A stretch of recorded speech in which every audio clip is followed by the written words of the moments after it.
Sosok Kombes yang bentak AKP Dadang Iskandar saat sidang pemecatan. Sosok Kombes Pol Armaini, Kabak Binetika Rowaprov Divpropam Polri, yang bentak AKP Dadang Iskandar saat sidang pemecatan.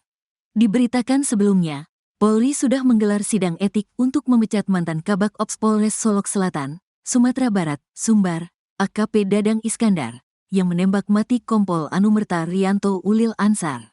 Sidang berlangsung di gedung TNCC, Mabes Polri, Jakarta, Selasa, tanggal 26 November tahun 2024 kemarin. Kombes Pol Armaini dalam sidang sempat membentak AKP Dadang Iskandar karena diam saja saat ditanya.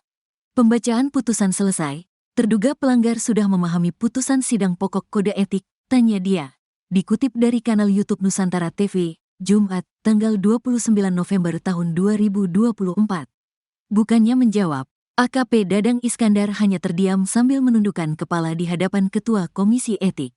Suasana sidang hening beberapa detik. Kombes Pol Armaini dengan suara keras memanggil nama terduga pelanggar. Pak Danang, bentaknya. Siap, jawab singkat AKP Dadang Iskandar. Untuk kedua kalinya, Kombes Pol Armaini kembali bertanya, apakah saudara menerima atau banding? Tanyanya. Di pertanyaan kedua, AKP Dadang Iskandar kembali diam. Ia baru menjawab setelah Kombes Pol Armaini kembali memanggil namanya.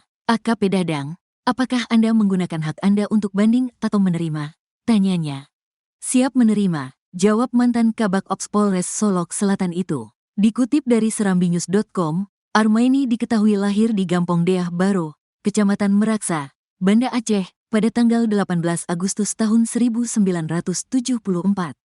Ia kini berusia 50 tahun. Armaini sempat menduduki sejumlah jabatan di berbagai daerah, antara lain Wakapolres Biren, Wakapolres Aceh Singkil, dan Wakapolres Sabang, hingga Kapolres Karimun, Kepulauan Riau, Kepri. Armaini yang kala itu berpangkat Ajun Komisaris Besar Polisi, AKBP, kemudian dimutasi Kapolresta Yogyakarta. Ia menjadi orang nomor 1 di Polresta Yogyakarta dari tanggal 8 April tahun 2018 sampai tanggal 1 Mei tahun 2020. Armaini melanjutkan karir polisinya sebagai penyidik tindak pidana Madya TK 2 Bareskrim Polri oleh Kapolri Jenderal Idam Aziz. Dirinya lalu dimutasi menjadi Kabak Binetika Rowaprov Divpropam Polri pada Oktober tahun 2020 hingga sekarang. Armaini kini berpangkat Komisaris Besar Polisi, Kombes Pol, dengan lambang 3 bunga melati emas di pundaknya. Sosok ex-Jenderal Polwan di balik pemecatan AKP Dadang.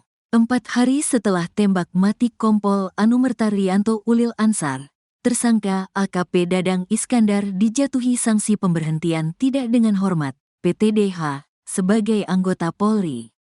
Keputusan PTDH ini berdasarkan hasil sidang kode etik di Mabes Polri, Jakarta Selatan, Selasa, tanggal 26 November tahun 2024, malam.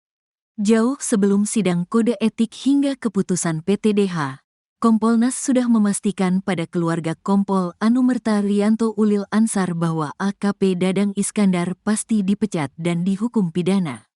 Adalah anggota Kompolnas, Irjen Purnida Utari Purnamasari yang memastikan pemecatan dan menyampaikan hal itu ke keluarga Irjen Purnida Utari Purnamasari. Sosok Ida Utari Purnamasari diketahui bukan lulusan Akpol melainkan lulusan Sekolah Perwira, SEPA, Polri tahun 1987.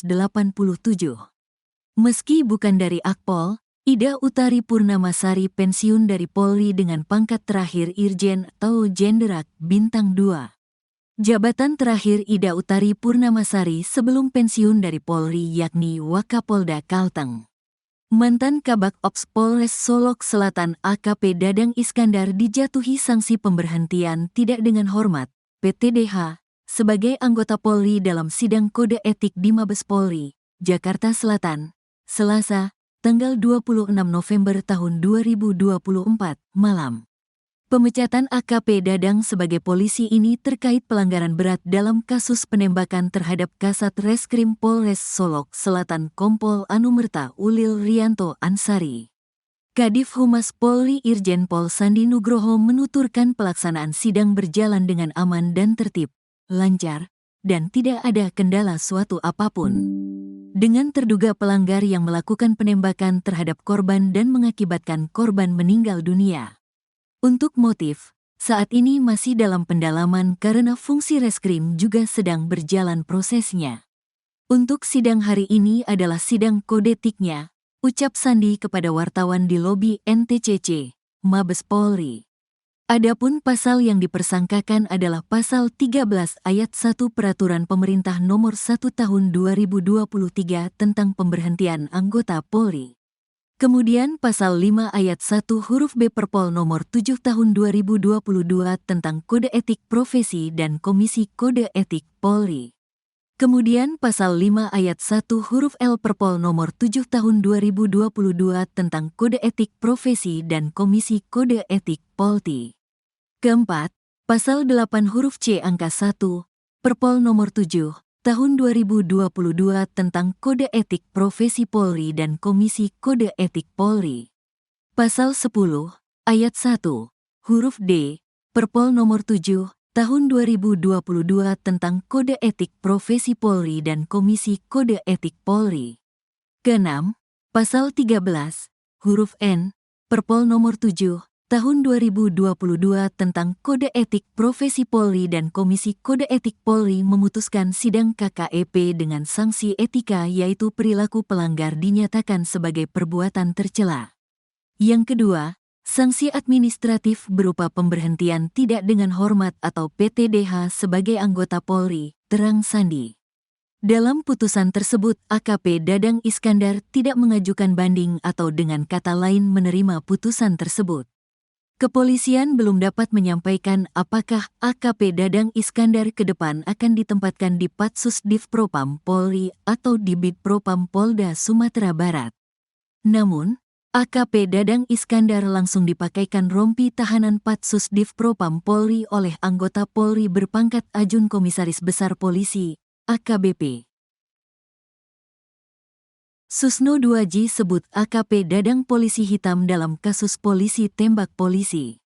Giliran Eks-Kabareskrim Polri, Komjen Pol, Purn. Susno 2J bicara soal kasus polisi tembak polisi di Solok Selatan, Sumatera Barat. Susno 2J menyebut tersangka AKP Dadang Iskandar merupakan polisi hitam yang justru terjerumus ke dalam jurang kejahatan. Si Backing, Dadang, ini tidak setuju entah perselisihan entah apa. Mungkin mengganggu rezeki gelapnya. Karena dia adalah backing daripada tambang liar terjadilah penembakan sampai mati itu, katanya seperti dikutip dari YouTube channelnya yang tayang pada Selasa, tanggal 26 November tahun 2024. Dia juga menyebut kasus polisi tembak polisi ini sangat memalukan. Kasus ini merupakan satu di antara potret dari gambaran tambang ilegal yang mencuat ke publik. Tambang ilegal, katanya, tumbuh subur di Indonesia. Kejadian di Solok Selatan ini adalah suatu tragedi ya, sangat memilukan, sangat menyedihkan juga kita prihatin dan sekaligus sangat memalukan, ujarnya. Bagaimana tidak memalukan? Kasus itu terjadi di internal polisi. Latar belakangnya di balik pembunuhan itu pun sangat ironis. Polisi yang semestinya menindak aktivitas tambang ilegal, justru malah ikut bermain.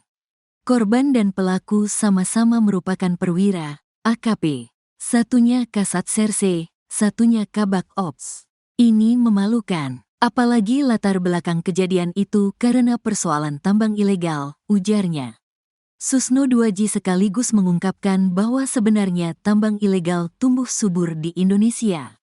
Hampir semua lokasi di Indonesia ada tambang liar, katanya. Namun, tambang ilegal itu susah untuk diberantas. Hal itu disebabkan karena memperoleh izin untuk menambang di Indonesia sangat sulit. Akhirnya, banyak pihak yang melakukan tambang ilegal dengan memanfaatkan backingan. Kalau liar pasti perlu backing. Yang membekingi bukan hanya polisi saja. Polisi dari segi hukumnya, ada juga instansi yang terkait dengan izin pertambangan. Ada juga instansi keamanan lainnya. Ada juga pemerintah daerah dan preman. Akhirnya tambang ilegal itu berjalan, katanya.